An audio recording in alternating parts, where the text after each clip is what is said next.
Hello, and today on Taylor Talks Comics, we're going to go over the Marvel Universe by Frank Miller Omnibus.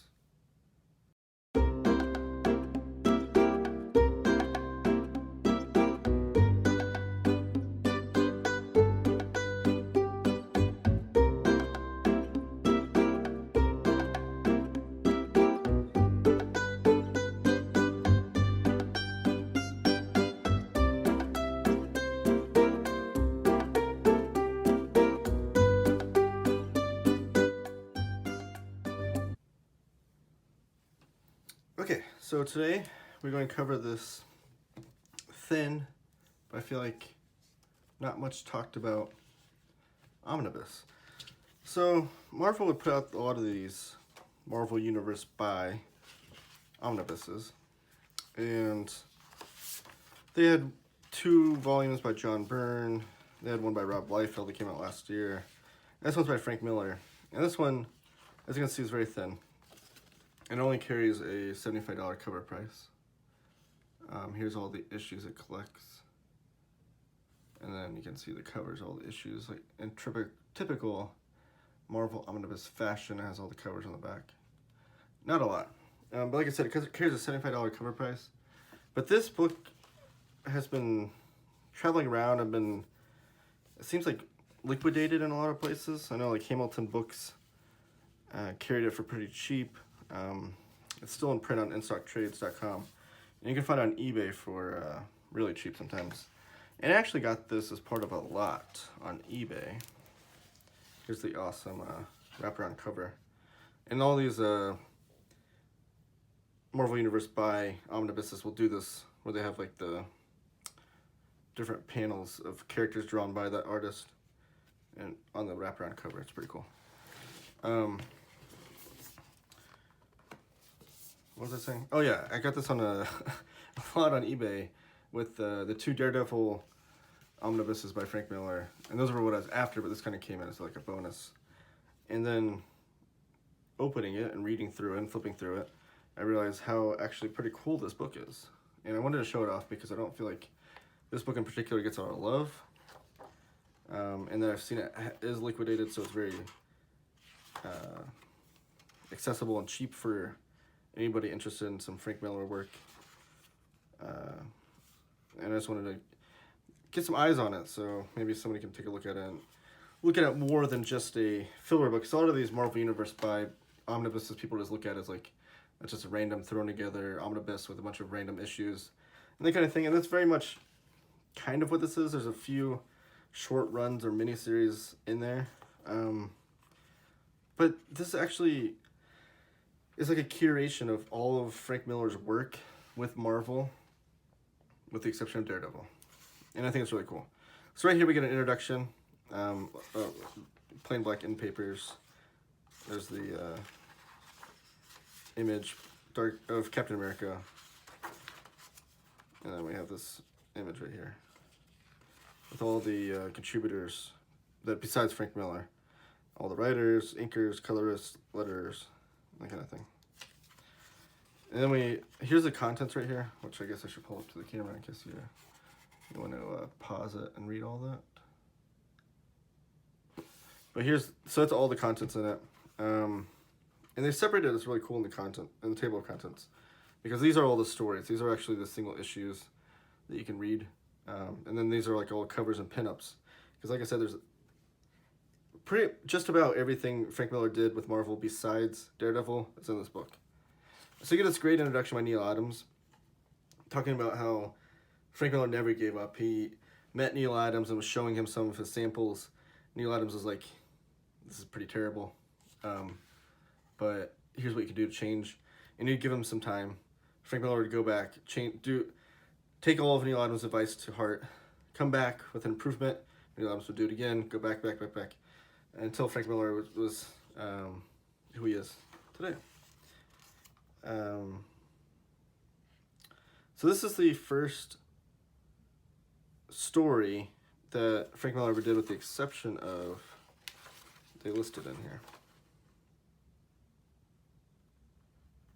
Oh no, I'm stand corrected. The story. Sorry, I had to recollect in my mind. It's been a little bit since I've read through this. So this story, the Incredible Hulk, this king size annual. Frank Miller did the pencils for this story, but this was actually not published until much later. So with the exception of a John Carter from Mars story, which it's depicted here, the story here, but his first published work was on a license title, John Carter, Warlord of Mars, which you can see there. Very clearly describes why it's not in this book. It was licensed and they didn't have the rights to it. That, I think, to my knowledge, please correct me in the comments, is the only thing missing from this book that Frank Miller did for Marvel, with the exception of Daredevil work. It's a John Carter title, because it's licensed. This was the second thing he ever did. It was this Incredible Hulk annual. But this was not published until 1982. So you can see here on the contents, they give publishing dates for all this stuff, which is awesome too, the month and the year. So this was actually published in 82. However, he drew it before all this stuff. So this is all this work in this book is in chronological order of Frank Miller doing the pencils. So it's great because throughout the book you can see a progression over time of his style coming to fruition of what we would know today. And it's interesting too because like this right here in this panel has like this I don't know if that's Zipatone background, faded. And I just have a feeling that like Frank Miller, he would evolve into having these like empty backgrounds for his panels. We become famous for that. Or just stark black, which you'd see in Sin City and that kind of thing. Here's another panel that has like some sort of, I don't know if it's Zipatone or some other type of background. And it makes me wonder if Frank Miller wanted that to be the background, like a stark white or stark black, and the editors made him change that. I don't know. It's interesting because it's just something you can see play out here and then grow. And then, so here's a Captain Marvel story. Marvel Spotlight and Captain Marvel. And this is really interesting because you don't see Frank Miller do a lot of cosmic stories. You know, with like Dark Knight Returns, his Daredevil run, Sin City, they're all very much ground level vigilante types. So it's interesting to see him do cosmic, especially with like the backgrounds, with the skyline and that kind of thing. But you can see the brush lines, the brush strokes that he would be known for. It very much looks like his Daredevil work. You can see it on too on the front cover on his Spider-Man. So that's a little bit of the signature style from Frank Miller that you can see in this earlier work. This is famous because this is the first time that Frank Miller ever drew Daredevil. What's in the story? He was the guest penciler on a Bill Mantlo. When Bill Mantlo was a writer for the Peter Parker, the Spectacular Spider-Man run. And this was what he is famously, Frank Miller's always talked about, you know, Marvel had me be a guest penciler on a Spider-Man story, and starring Daredevil, and it was through that story that I kind of fell in love with the Daredevil character and wanted to work with him. Then obviously, Frank Miller would go on to spend 4 years writing Daredevil, or doing Daredevil comics, writing and penciling and doing the layouts and that kind of thing with Klaus Janson and a whole bunch of other people. So this is great too. This is a pencil of original art. Like you can see, like this is, I love when they include the originals with like, you can see like the blue line paper and that kind of thing. This is actually from issue 27, which is the previous issue that this follows. So you can see, you can compare and contrast. Actually, kind of might look cool on the camera. The colors and the inks and the pencils of Frank Miller, which is just fun to see. So they include all the kinds of stuff like that, fun stuff like that. So here's a Marvel 2-in-1, which was basically like the Thing, his series that he ran where he would team up with another Marvel character or multiple Marvel characters throughout. So Frank Miller is a penciler on this one, and he's teaming up with Wonder Man, Nick Fury, Ms. Marvel, and Beast, which is just fun to watch or look at. Like Frank Miller drawing these characters, like Frank Miller doing the Thing, is pretty cool. Since I'm a big Fantastic Four fan, and the Thing happens to be one of my favorite heroes, it's really fun to see Frank Miller draw him. Because Frank Miller has a very distinct like figure style. And again, you can't really notice so much in these early issues, but he's really coming into his own here. And his thing, I feel like, is very Kirby-esque. And I feel like Frank Miller's always kind of had with his figure drawing, almost like a Kirby-esque style, where it's like blocky characters kind of. And I mean that in the best terms of endearment. I'm a huge Kirby fan, as you can tell with my background here. So these are covers that he did. So I love this too, because this includes every cover that Frank Miller did. Back then, it was common for the covers to be done by different artists in the interiors during this time period specifically. So Frank Miller was kind of just in the bullpen, ready to go. They needed a cover artist, and he would fill in on these. And here's a cool Captain America featuring the Punisher cover, which I think, yeah, you can see on the wraparound cover. That's the figure of Punisher, you see. And then here's the pencils with the original art, which is fun. And then here, yes, okay. So this is such a cool entry. I can't believe this made it in here. But Marvel back then had a partnership with Hostess. You can see Hostess Fruit Pies and Hostess Twinkies, where they would feature these comic strips. I'm not sure where I think they had to have been in the packaging or the advertisement of some sort. So maybe in a magazine you would see these. So they're like one-page strips of Marvel characters. This one Human Torch, this one Spider-Man, featuring Hostess food. So it's kind of funny looking at like Frank Miller drawing a Twinkie, for instance. Where else are you going to get that besides in this book? Here's the cover of King Size Annual X-Men, Annual 3, showing the pencils and inks with that. Here's a Lilith illustration, pencils by Gene Colan. But this was based on Frank Miller's design of the character. And this whole article shows all the different iterations of the design that Frank Miller was going through. He was in charge of designing the character. And then here's a Marvel spotlight on Dragon Lord. And Frank Miller does these pencils on Doctor Strange, which is really cool. Inks by Klaus Janson, which might have been one of the earlier partnerships. Sorry, get that on the camera. One of the earlier partnerships that Frank Miller had with Klaus. And then Patty Cochran with the colors. That's a really cool image because it doesn't look very Kirby-esque. I'm not Kirby-esque, geez, Frank Miller-esque. Looks pretty different for his work. And here's a bunch of other covers that he did. And then this famous Spider-Woman cover that he did, Through the Eyes of the Fly, so you can see multiple images, and this is him doing the pencils and inks, which is cool.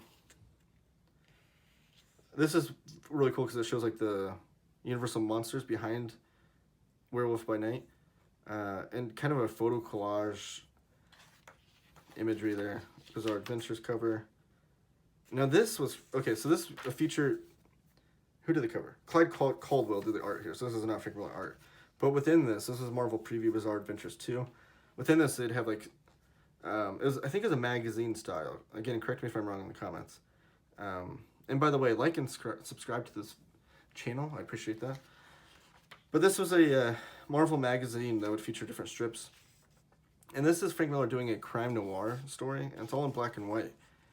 But what's interesting about this is like Frank Miller's first published work of doing a street-level crime noir. Very much the precursor to Sin City. I don't know that you get another chance to see Frank Miller do this until he does Sin City. But it's kind of cool. See that. And then here's him drawing Machine Man, a Kirby creation from 2001 Space Odyssey. And a bunch of other covers.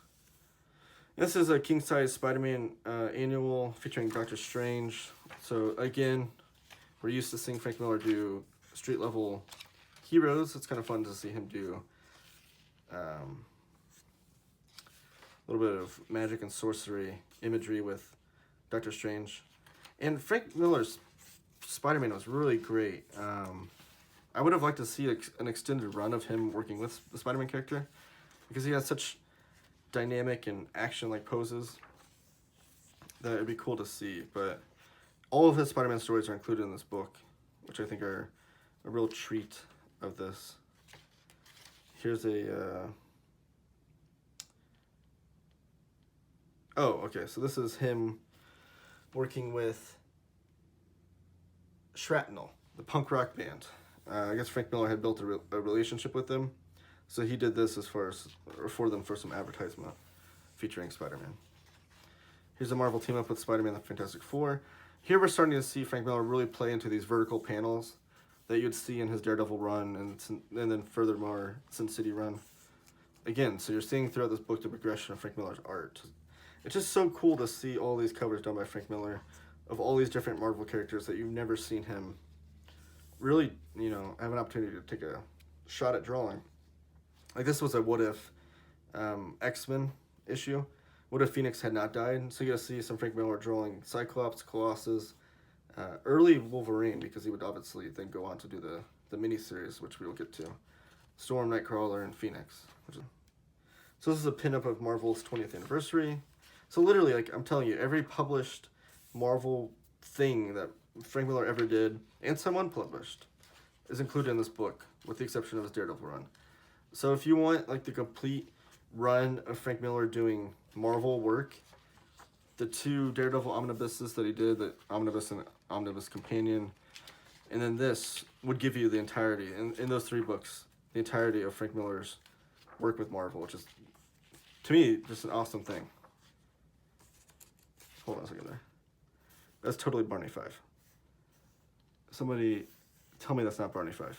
Frank Miller was totally pulling from Andy Griffith there. Okay, so then here's this. This is the 4-issue mini-series that Frank Miller did the pencils for and Chris Claremont wrote. This is where Wolverine goes to Japan. In this period of time, Wolverine still has an air of mystery with his past and his origin and that kind of thing. This was one of the early times that we saw any sort of iteration of what he was like earlier in his life when he goes to visit Japan. And here, I feel like, is truly Frank Miller working to his strengths. This was kind of Chris Claremont saying, let's see you do your thing. We get some small panels that you would kind of see in Dark Knight Returns. You see a bunch of horizontal panels. You see a bunch of blank panels just coming out. You get these empty background panels with all these horizontal, again, I feel like I'm saying panels a million times.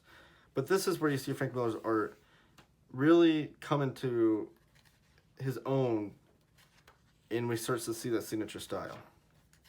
This is one of my favorite images Frank Miller's ever done. You see Wolverine busting out of a window, fighting a bunch of ninjas. You don't get much cooler than that. He was truly a master of drawing cinematic and dynamic stories back then. And you see all of that come to fruition in this miniseries. Now, I will say this miniseries has been collected in a million different places. I believe it's been collected in the Epic collections. It's been collected in its own hardcover, as a graphic novel type deal, its own trade paperback. And it is also included, the only other time I think two other times it's included in an oversized format in the Omnibus is in the Wolverine Omnibus, which has been reprinted recently. It's out of stock right now. It's going to be reprinted again in September, as of recording this in 2020. And I believe it's also in one of the Uncanny X-Men omnibuses. So it's in a few other places. This is not the only place to own it. Otherwise, this would be a big selling point of why to own this book. I just want to make that a note. So this is the official Marvel Handbook. They'd always get different artists to draw some of the different character profiles. These are all the ones that Frank Miller did. I'd love to see Frank Miller do an extended Punisher run back then too. That would have been cool. And then here's some more covers. Here's a Captain America story. And then the famous image of on the trade paperback of Wolverine fighting ninjas.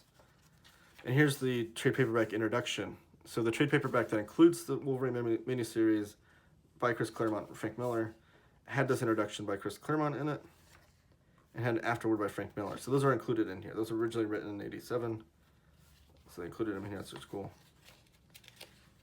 Here's a more pinup art. I mean, look at this. This is just important because looks straight out of Sin City, right? That looks like a scene from Sin City. And here's a complete Frank Miller introduction. This is from 1984. So a lot of these omnibuses would do that too. They collect all those different things. Here's some letters, bullpen letters and that kind of thing, and some more covers that he did for trade paperbacks. Here's some homage covers that people did of his work. And here's some more pencils that he did. So, like I said, this book is really, really cool, especially for the price that you can find it at. Oh, wow. So here's all the pencils and inks of it. Again, one of my favorite Frank Miller shots. It's a really cool book. I know most people aren't into the Marvel Universe by line of the omnibuses, whether it be Rob Liefeld or the John Byrne ones. And I do have John Byrne Volume 2, which I'll cover in a future episode of Taylor Talks Comics. But like I said, for the price, I think this is well worth the purchase if you're a big Frank Miller fan. And if you want all the Marvel work that Frank Miller ever did, you own the 2 Daredevil omnibuses, I think this is a must-have. For as cheap as you can get it. I don't know if I showed a close-up of the spine. And again, the back cover. So thanks for watching. This is Taylor Talks Comics. Please like and subscribe, comment below, share it with your friends. See you later.